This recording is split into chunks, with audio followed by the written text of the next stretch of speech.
Good morning, everyone, and welcome and thank you for attending Health Literacy Session 2. We know what works, tools, resources, and promising practices. The session is going to be recorded and will be posted on the Maryland Department of Health in the coming weeks. The lines are going to be muted until the Q&A portion of this webinar. So please send any questions you have through the chat feature. There will be a post-event survey added in the chat, and there'll also be a follow-up email. The one thing to please remember is don't share any kind of personal information about any patient on this because it's going out to everyone who is on the webinar. The Maryland CRC Task Force is a state-based volunteer-led effort designed to reduce colorectal cancer incidence and mortality burden within the state by achieving at least an 80% colorectal screening rate. Overall, CRC screening rates and disparities have not quite met the goal, but we are moving toward that. Maryland's overall cancer screening rate remains just over 70%, but there's still many communities with much lower colorectal screening rates. These would be the rural communities, certain racial and ethnic communities, and definitely underserved communities. As a result of the COVID virus, screening rates have decreased throughout the state. As a team of medical professionals, educators, and influencers, we must continue working to bring down the barriers to screening because everyone deserves a life that is free from colon cancer. Our mission isn't achieved until we see 80% screening rate in every community. So I will now move to our panelists for today. And our first panelist is Cindy Brock. Cindy is a senior health policy researcher at the Agency for Healthcare Quality and Research and Quality. She conducts and oversees research on health literacy, culture, and linguistic competency, systems design innovations, Medicaid, and SCHIP.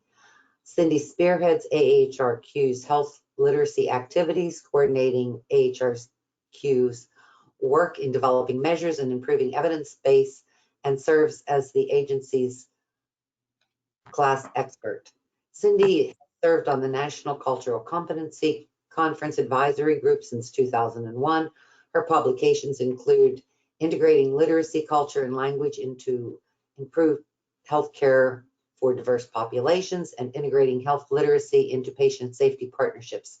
Cindy's earlier experience includes serving as a mental health policy research director, a welfare reform consultant and provider of technical assistance at a state-led administrator, and a municipal policy analyst. Cindy received her Master's of Public Policy degree from the University of California, Berkeley, where she also received an advanced PhD candidacy. So welcome, Cindy. Thank you so much for joining us today.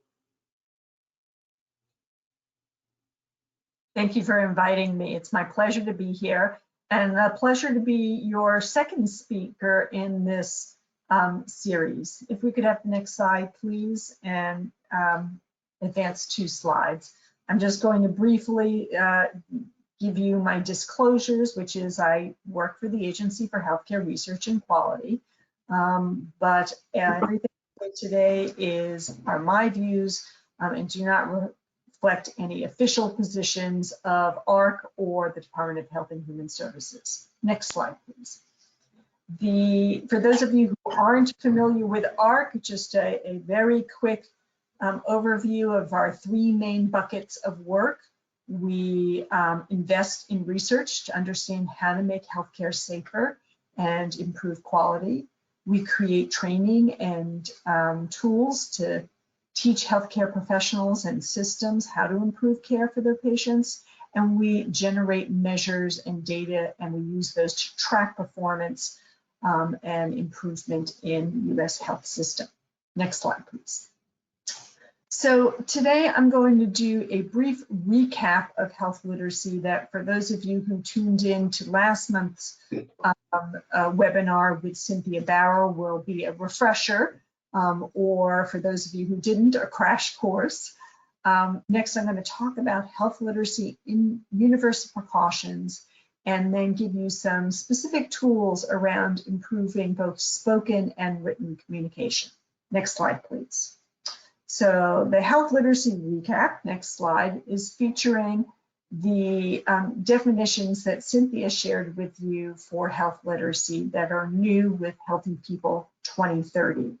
So on the left side is the definition of personal health literacy, and this is very similar to the previous definition that we used for 20 years in Healthy People, and continues the tradition of talking about health literacy as a personal characteristic.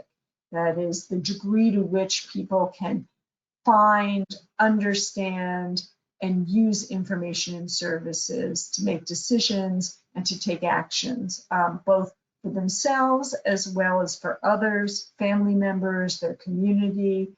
And so we still think about health literacy as being something that varies among individuals. But for the first time at Healthy People 2030, we identified or called out and defined organizational health literacy. Now, this is not a new concept. It's something that's been talked about for decades as well, but was never part of any official definition of health literacy in Healthy People. And you'll see here that the organizational health literacy definition mirrors the personal one. In other words, organizational health literacy is the degree to which organizations equitably enable people to gain personal health literacy. And what we said in Healthy People 2030 is that these definitions are complementary, and that when taken together, they constitute health literacy. Next slide, please.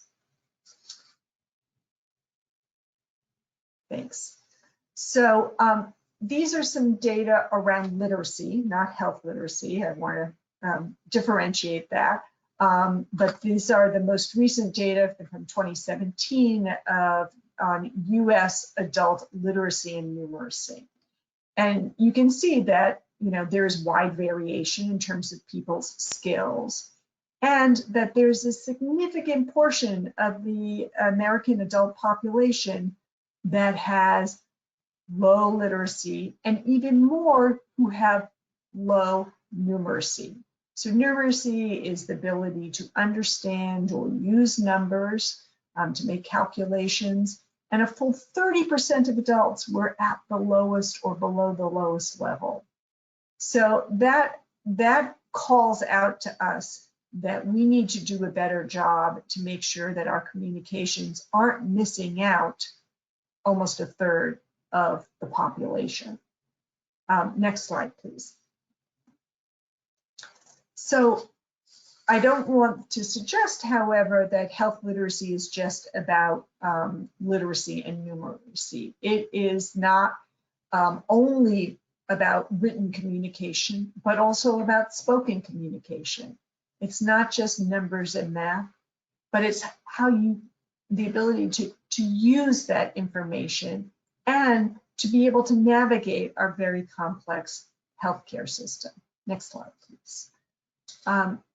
The way that I've talked about this dynamic for many years is in this health literacy communication. It's that people's skills and abilities are one factor that determine health literacy, but equally, and perhaps even more importantly, is how easy or difficult the information is that we give people, how complex the tasks we set them, or how easy we make it to navigate and to do things to help people stay or get healthy. And those two things together are what produce health literacy. Next slide, please. We've had an evolution in the field of health literacy, where we first started talking about patients with limited literacy and trying to be inclusive of them. And then we talked about, well, clinicians can do a better job in terms of explaining things more simply, more clearly. But the fact is that health literacy is a systems level issue, because even the most skilled, well-intentioned clinician can't single-handedly overcome health literacy barriers. Next slide, please. And that's why we have to take a system perspective and become a health literate organization. Almost a decade ago, my goodness, some colleagues of mine and I at the Institute of Medicine's Roundtable on Health Literacy put forth a vision for what the attributes of a health literate organization look like. And it was to answer the question when people sort of say, yes, I get it, I understand health literacy an issue, what do I need to do about it? And how can I help my organization at a systems level be more health literate? So the discussion paper lays out these different attributes, which while I don't know of a single organization that fully embodies all the attributes, is an aspiration that all of us should be striving for. Next slide, please. So that's the end of my recap of some of the material that Cynthia had covered with you last month. Now I want to turn to one of my passions, which is health literacy universal precautions. Next slide, please. Universal precautions for health literacy are just the same as universal precautions for blood safety. With blood, you don't know if somebody's blood may be infected, so you treat everyone's blood as if they might be infected. And with health literacy universal precautions, we structured the delivery system as if everyone may have limited health literacy. Now, why do we do that? Well, first of all, you can't tell by looking who has limited health literacy. There have been studies that show that clinicians are very poor at predicting which of their patients have limited literacy. And the fact is, even if you have high literacy, it does not necessarily mean you are understanding the information you're being given at any point in time.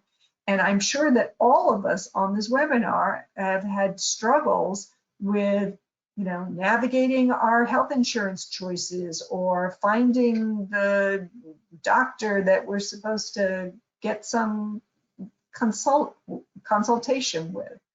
And the fact is that health literacy is not constant, it's dynamic.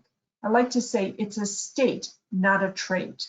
Certainly when I was in the hospital with my mother who had had strokes, and I was sleep deprived and I was scared, I had trouble understanding the doctor the next day who was trying to explain to me why, the strokes might have been a fat emboli shower, a term that meant nothing to me, and told me, well, but we would expect to see an insult to the lungs.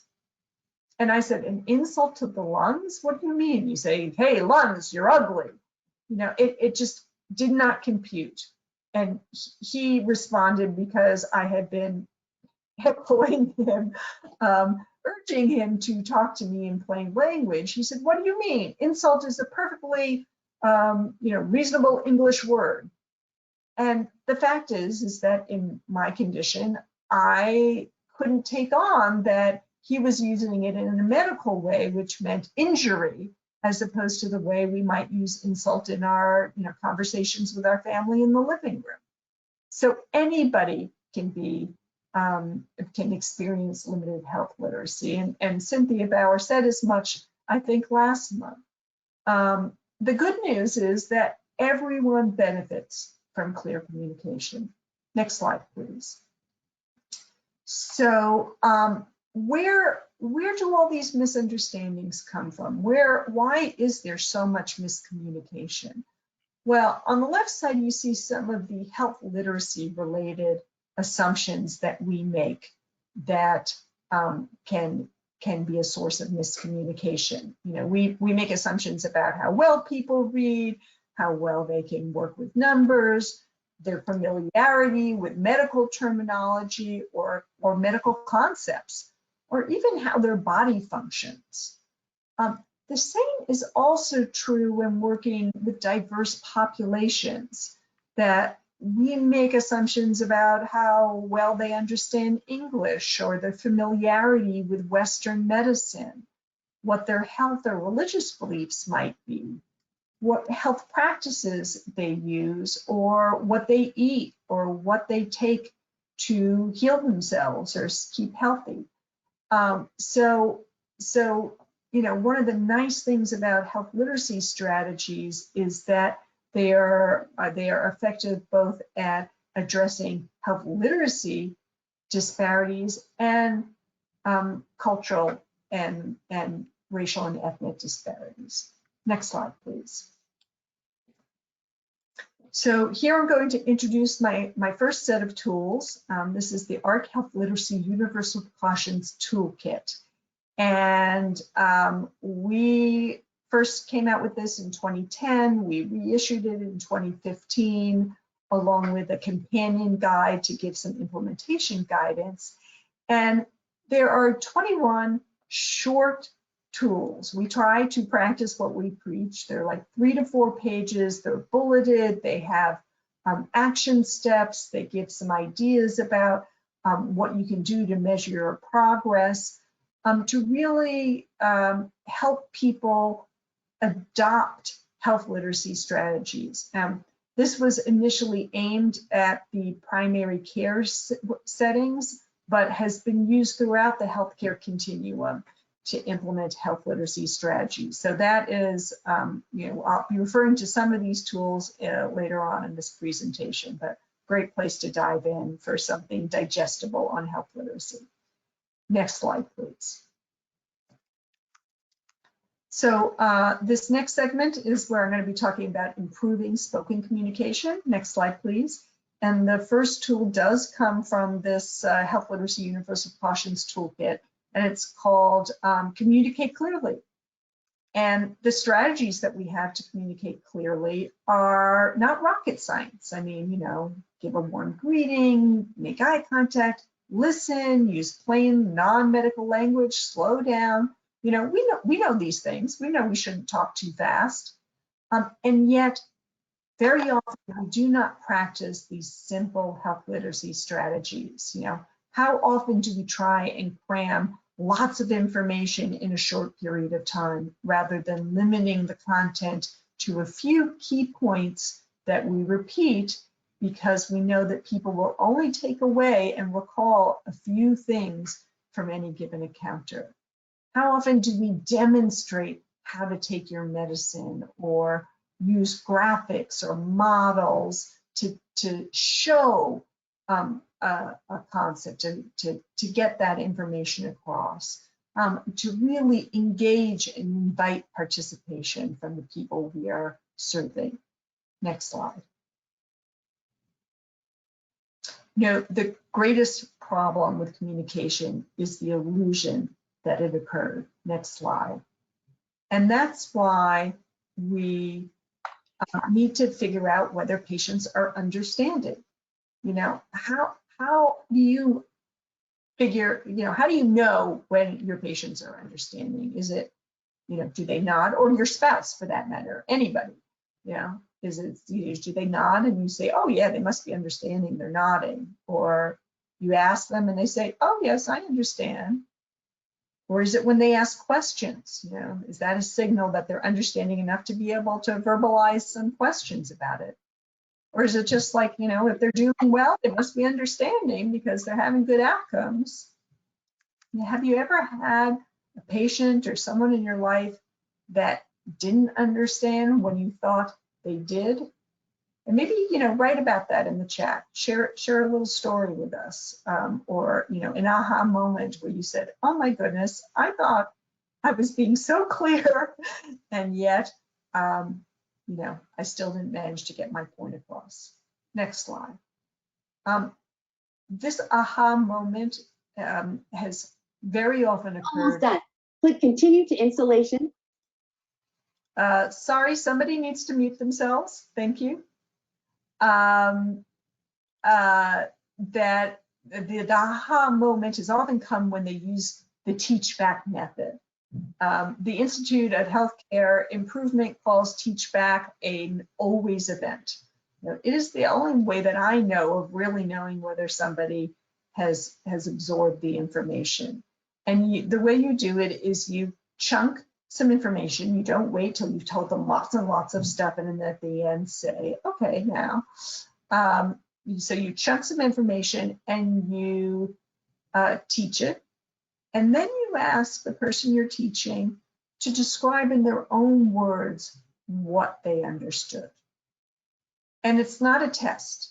You have to be clear that, they can look at the materials you've given them. You've got to make them feel comfortable. People hate tests in general, and particularly people who struggle with health information. And if they're not able to teach back the information correctly, you've got to reteach it using different words. Very often we just kind of repeat what we said before, thinking for some inane reason that the second time they're going to understand it better than they did the first time. No, we've got to find other ways of explaining and keep that loop going until they are able to teach it back in their own words, not parrot it back, because you can play back the tape, but in their own words. And once they have been able to do that, then you can go on to the next piece of information. Next slide, please. Your teach back is difficult. It requires practice and getting used to. A lot of clinicians tell me that, when they first started, they were awkward, and then it just sort of got integrated into the encounter, into the visit, that it became very easy and natural. But we wanted to give you some what we call teach back openers, phrases that you might use to start off a teach back in a way that is making it clear that you are checking how good a job you did in communicating, not whether they were stupid or didn't understand. So one might be I want to make sure I've explained what, your diabetes clearly. Can you tell me in your own words? Or you might say, we went over a lot of information today. What are the important things that you'll tell your family about what we discussed? Or another one is using what they call the show me method, which is a variation of teach back, which is, I've noticed that many people have trouble remembering how to take their medicines. Can you show me how you're going to take it? Asking, do you understand, is not teach back, and will probably just get you a nod and a yes, whether or not the person understood or not. Next slide.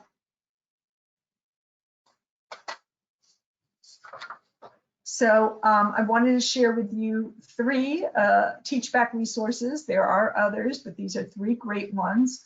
The first one comes from AHRQ's Guide for Improving Patient Safety in Primary Care Settings by Engaging Patients and Families, and is a whole module on implementing teach back that can be helpful to you.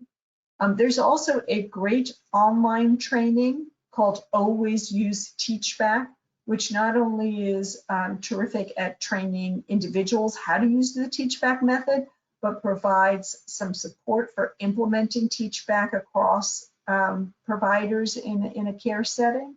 So, ways of monitoring and coaching people around teach back. And the final tool that I'll share with you is a teach back reference guide, and it's part of a larger communications module from, next slide please, a shared decision-making training curriculum called the SHARE approach. Now, shared decision-making is valued. We've had research that people want to be involved in their healthcare decisions, and sometimes they say they don't want to be because they anticipate not being able to understand and therefore don't feel competent to make the decisions. But once they are offered clear information, they do want to participate in the decision. And so part of that engagement is that patients need to understand all the options. And if they don't understand, then they cannot engage in shared decision making. So that's why I say health literacy is a prerequisite for shared decision making. And the Share Approach curriculum has, as I said, this module around teaching health literacy skills to clinicians. Next slide. So we're going to shift down, next slide, to the written word and have some tools for improving written communication. This graph shows you the same data that I showed you earlier from the PIAC, it's called, Assessment of Adult Literacy and Numeracy. And what it reminds us is that when we try to be average, when we say, oh, well, our materials are written at the 8th grade level, which is average for a reading level of US adults, that means that it is above the reading level of half the population. You are making materials that 50% of people are going to struggle or not be able to use at all. And so that's why you don't want to be average. You want to be inclusive. You want to be reaching down to make sure that everybody, universal precautions, is going to be able to understand your materials. Next slide, please. So how do we make written materials easier to understand? Again, not rocket science. You want to use language that's clear about what the purpose of the document is, not use jargon, but everyday language. Use the active voice, and there are other things. In addition, you can design and organize the information for better understanding, using visuals that reinforce your message, not just are pretty distractions, making sure there isn't a wall of text facing you, but lots of white space and short lines. Use short sections with informative headings, and make the flow logical from the perspective of your target audience. We sometimes have oh, well, here's the history and the epidemiology and the prevalence, or the, whatever. That is not necessarily the logical order or even the important information for your audience. Next slide, please.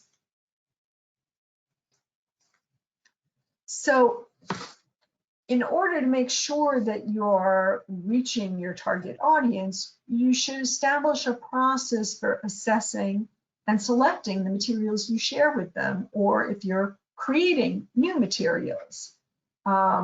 So there are some assessment tools in order to do that, and I'll be sharing more on that. The gold standard is to have members of your target audience at a minimum review the materials and provide feedback. Best bringing them in at the beginning of the design process to help drive it toward meeting their needs. And after you do assessment, you want to replace the ones that aren't good, and either find better ones or create better ones. And there are guides to help you to do that. And then also to remind that, print materials are not going to work for everybody. There's that 20% of folks who, just are not going to engage in written materials, and you need to think about alternatives for them. Next slide, please. So here are some tools. The first one is called the PMAT, the Patient Education Materials Assessment Tool. And this is an AHRQ tool that helps you determine whether materials are understandable and also whether they're actionable. So it gives you a sort of a checklist to rate materials with, a scoring guide, and lets you systematically evaluate materials. You also can use guides to help you make your materials great from the very beginning. For websites, I recommend this guide from HHS called it's called Health Literacy Online, and it's a guide for writing and designing easy to use websites. And then a general guide on writing written materials that are clear and effective comes out of the Centers for Medicare and Medicaid. And this guide is extensive. I'll tell you, you look at it and there are 11 parts and each part has multiple chapters and you might first just like run away and say, this is too much. But it really practices what it preaches.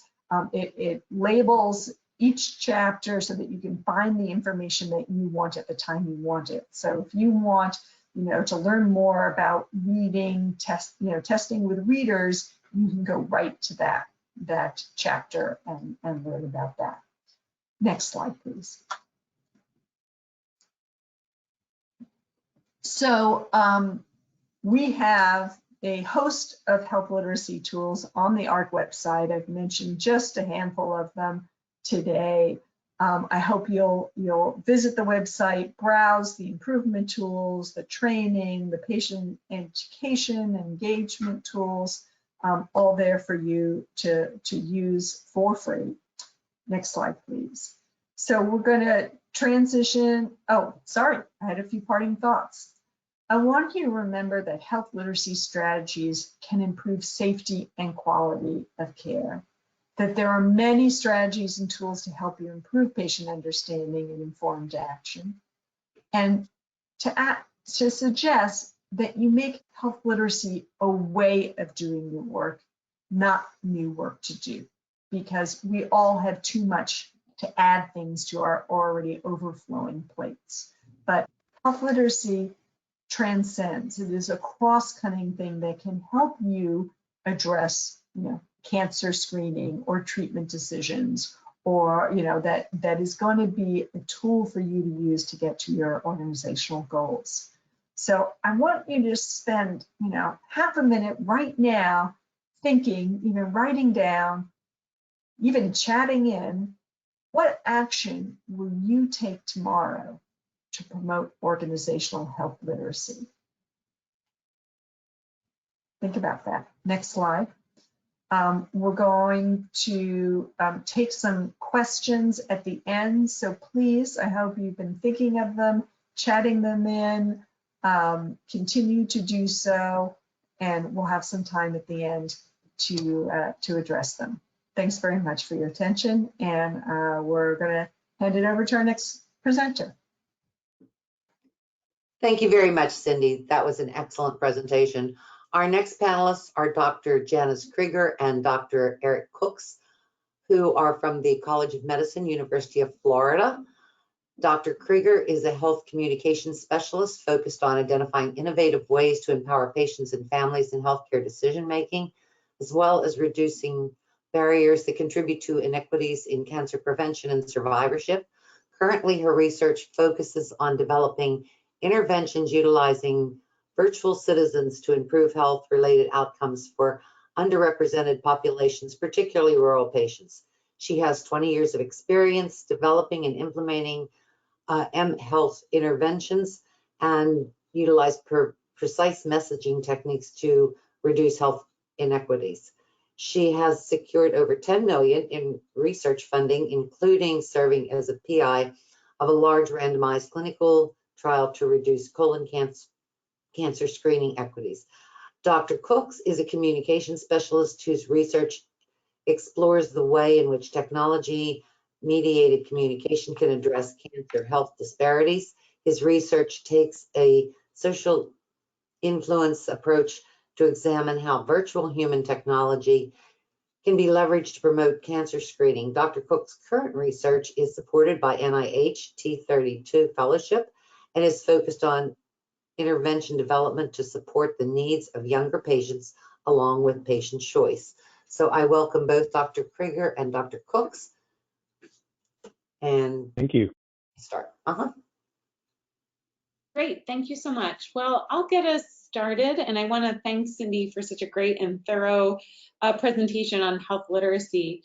Like Cindy, this is something I've spent my career thinking about, and how we can reduce health inequities by making sure important health information is accessible and understandable to the audiences we want to reach.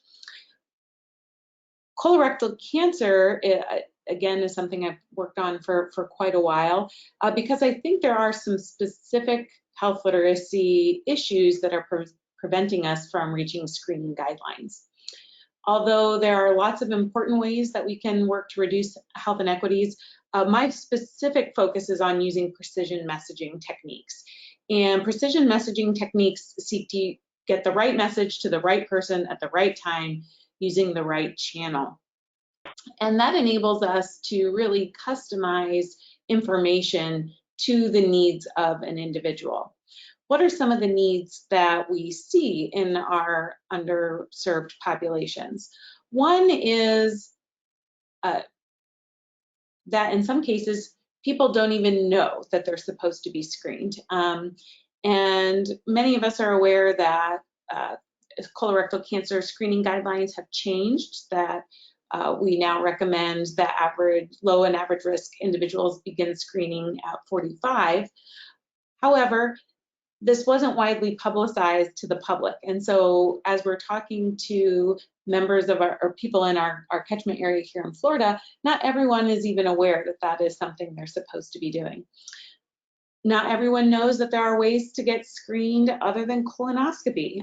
We all know that there are some people have some feelings about colonoscopy, and some of them might prevent them from screening, and they don't know that home stool testing is a great way to stay current with the guidelines and be within guidelines. We see literacy in general and health literacy more specifically as a barrier, and as well as the ability in rural areas or some of the urban areas we work to be seen in a clinic. Just the idea of going in for an appointment just to receive a recommendation for screening has been something that prevents patients from getting that recommendation. Even if patients can get to the clinic, in some cases there are a number of comorbidities that need to be addressed that are very urgent. We hear from providers things like managing diabetes and hypertension are things that often take up an entire appointment, and cancer screening recommendations are left behind. So our approach was to figure out a way that we could communicate with our target audiences in a fun and engaging way to help them understand the current guidelines for colorectal cancer screening and facilitate not only awareness, but all the way through to screening to be able to actually order a home stool test so that they can be within guidelines. So that was the background on why we developed this intervention, which we call Meet Alex. And I'm going to turn it over to Dr. Cooks to explain to you how it works. Thank you, Janice. Good afternoon, good morning, everybody. So as Janice mentioned, there are unfortunately significant disparities in colorectal cancer incidence and mortality, as well as in screening. So with that, there is a pressing need to develop patient-focused interventions that are able to deliver evidence-based education in a manner that helps to address some of the main barriers to, in this case, being screened for colorectal cancer. Next slide, please. Let's see if I can. Thank you.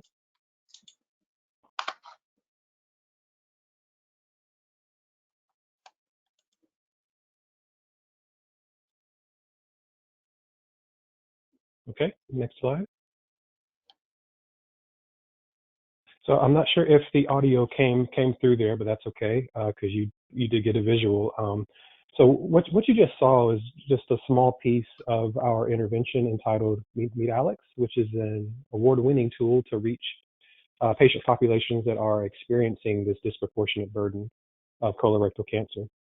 The Meet Alex intervention is able to serve this critical need by, again, delivering colorectal cancer education and also facilitating screening through the use of virtual human technology, specifically virtual health assistants. and it's another version of our character on your screen right now. These virtual health assistants are computer-generated characters that are developed to mirror human movements and also to integrate the human voice. They're very highly customizable, and they were developed through an iterative process with members of the local catchment area to really hone in on the look and design and feel of both the characters and of the intervention as a whole.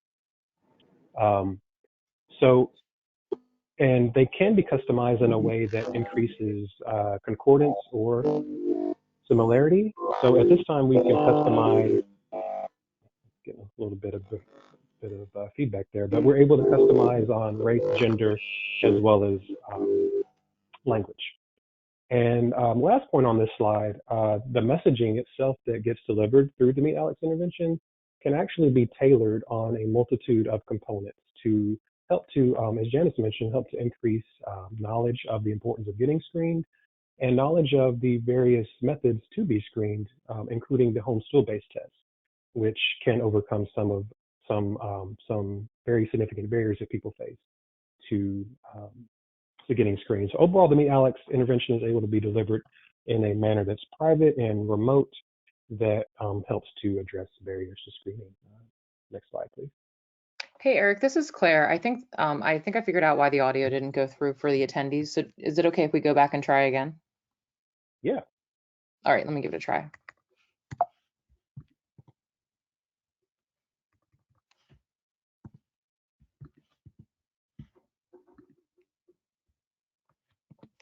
Thank you. Many people. Here we go.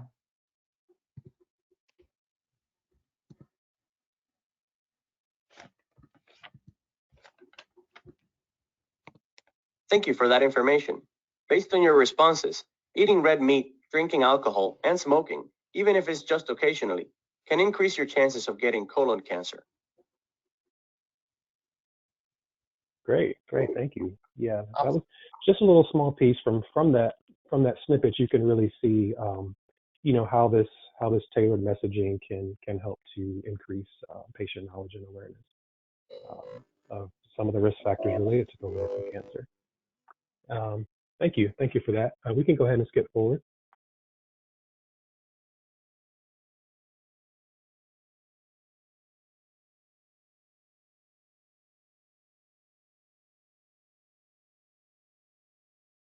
So this character, this is our Hispanic female character, and she's talking about the importance of screening, of course, and also the option of being screened with a FIT test, which we do kind of focus on given its ease and cost relative to other screening methods. Next slide. Yeah, it'll hop on now. I'm gonna start it for you, Eric. Okay.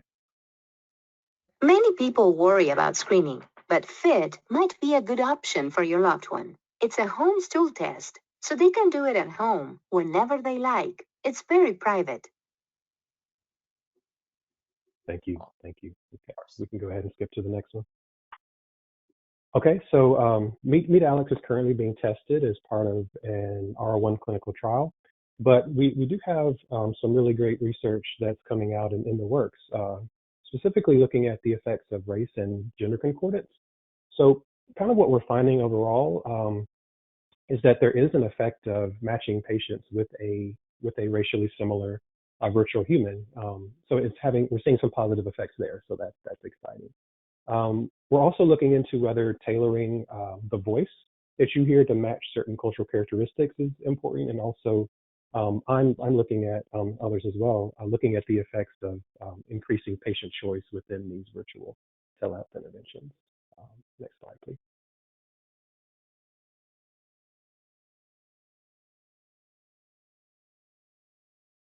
Oh, give me 1 second. Sometimes it's hard to get tested as often as we should. Cost, the time screening takes, complicated preparations, and embarrassment are all reasons people put off testing for colon cancer. Which of these concern you? Great, thank you. Next slide, please.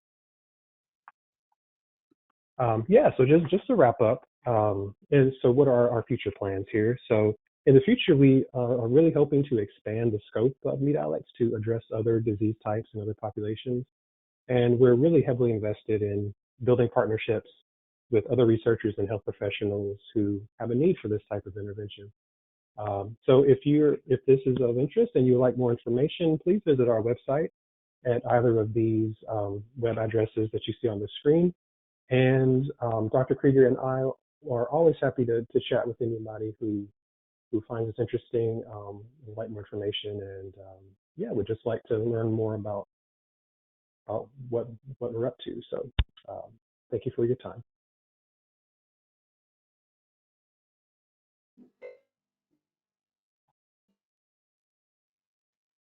Thank you very much.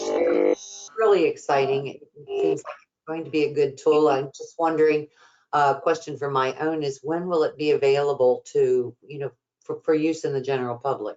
Do you have any thoughts on that? So it's currently in the trial phase. So Janice, do you have any? Would you like to speak to that? And real quick, I muted Dr. Krieger. I think we were having a bit of feedback, so I'm going to go ahead and unmute her. Give me one moment.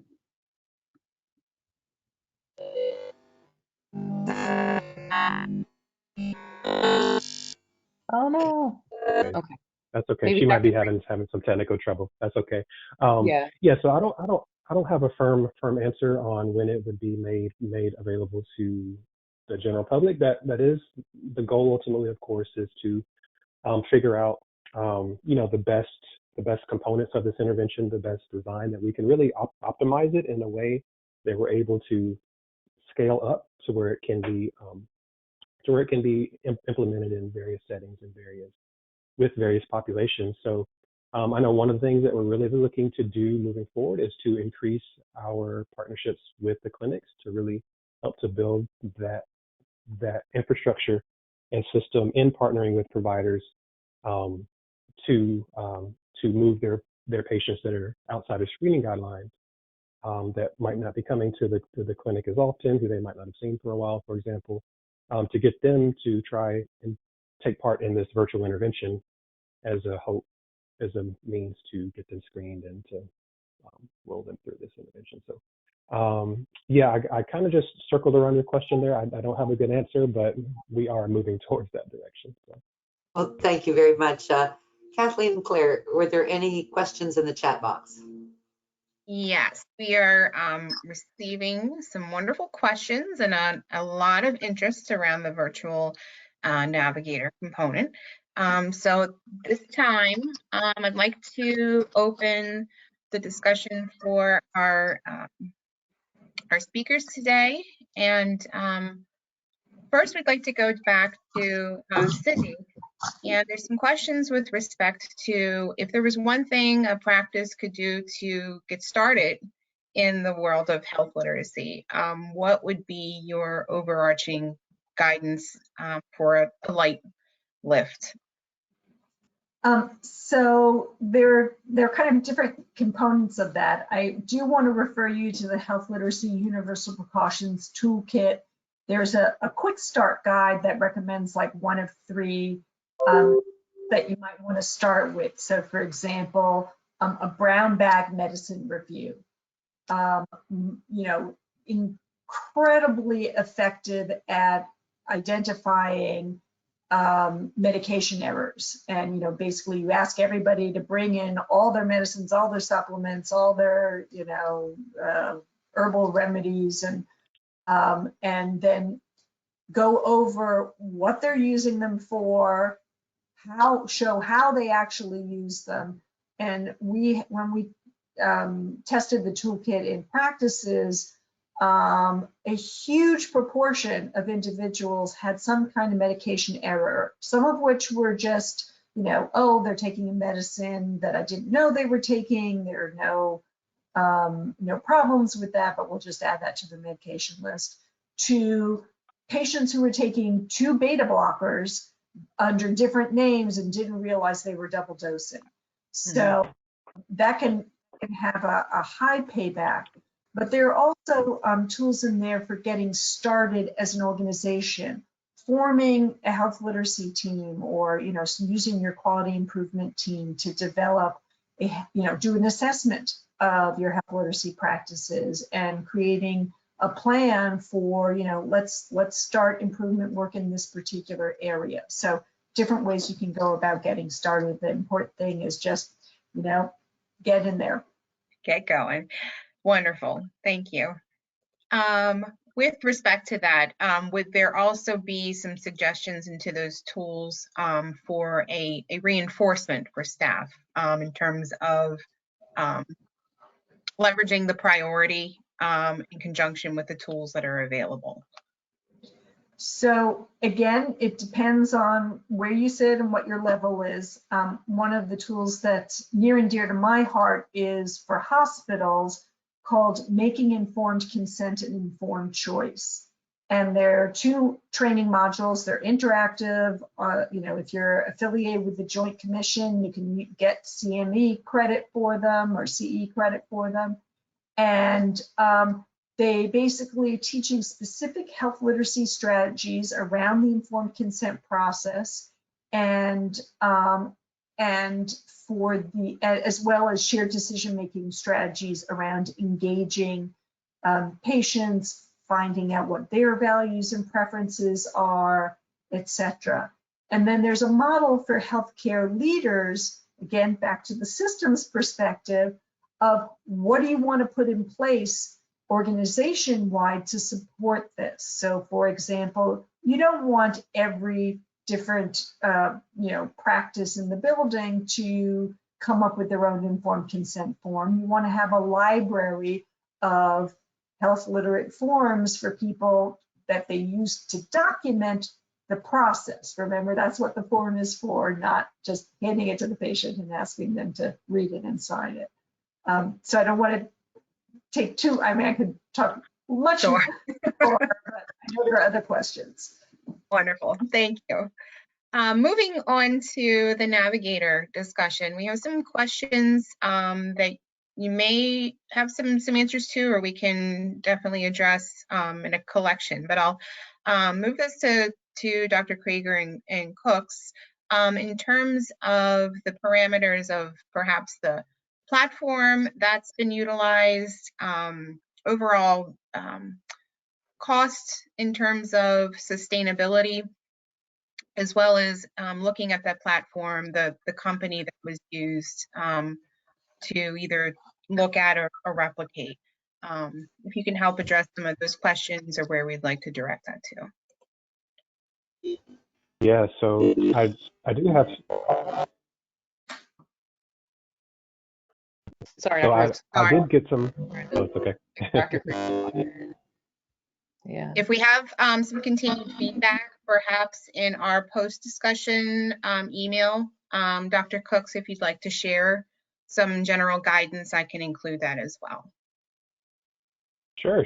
I did just want to mention really quickly, I think I can speak to that a little bit, and I'll be happy to follow up with more thoroughly afterward. So there is a version of this intervention that we are planning to be able to roll out next year. So for those who might be interested, go ahead and get your name in now, because we are taking we're taking pre-orders. So no, just a little bit of humor, but yeah. So we there to answer the first question. There is a version of this that we're hoping to have rolled out in the next year. But in terms of the platform, so this was developed through a multidisciplinary team. In this case, we partnered with a group of folks from the computer science department at UF, and they have some internal platforms and systems that they utilized to develop this intervention and to currently roll it out. So that's part of what we're kind of testing right now is, of course, how this intervention works with screening, but we're also answering questions in terms of the feasibility of the process and how it's rolled out and how it can ultimately be scaled up in a manner that is feasible and cost effective. So I don't know if I have time to really answer that question thoroughly right now, but I'll be happy to chat with whoever asked that question or anyone else afterwards. Perfect. Thank you. Thank you. All right. As this time, and we're starting to close out our conversation, we have time for one live question. And Claire, if you could possibly take that participant off mute so they could ask their question, and then we'll move towards the wrap up. For any questions that haven't been addressed today, we'll work on providing you those answers in our email communication. I'm good. I have to call I'm you back on a conference call. Oh, sorry, Mary Jane, is that you? I'm here.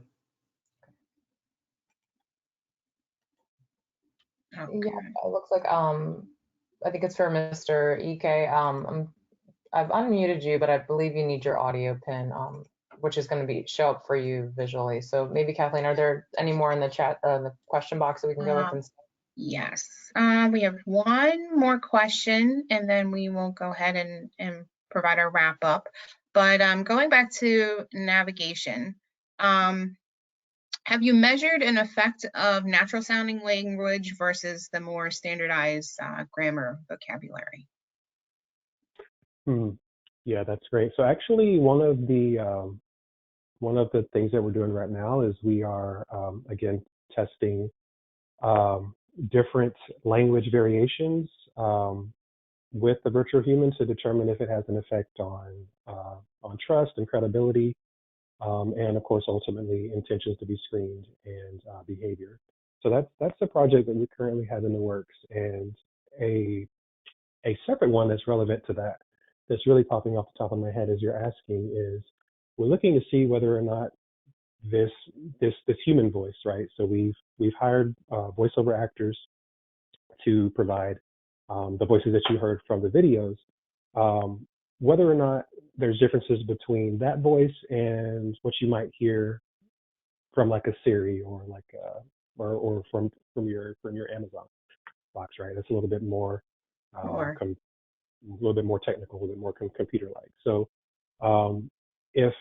and I'm just kind of hypothesizing here, but if it's the case that these computer-generated voices, which are more cost-effective, more easily developed, more customizable, if they're equally as effective or more so, then that speaks to our likelihood and our capability of delivering scalable, cost-effective interventions. So those are a couple of questions that we're currently exploring and investigating.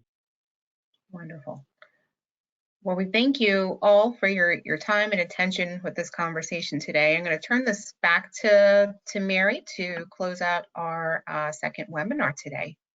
Okay, well, once again, thank you all. Please look in the chat box. There is a post-conference survey that's in there. We'd appreciate it if you would fill this out. It will also be sent out with communications after this event. But that really helps us to review what is good, what is not, and help us planning for future events. Just a reminder that session 3, Health Literacy and Cancer Screening Conversations, is coming up on December 2nd. Please register if you haven't already. Our speakers are going to be Dr. Schindel, Internal Medicine from Franklin Square, and Elizabeth Holtzclaw from the American Cancer Society. So please register for that. And if you would like to join the Maryland Colorectal Cancer Task Force, please call either Kathleen or myself, email us. We would love to have you on as part of our group. I think the more people who can be on here can contribute, the more that we're going to be able to address the needs of getting everyone screened and really wiping out colon cancer if we possibly can. So thank you all so much for today. Thank you, everyone.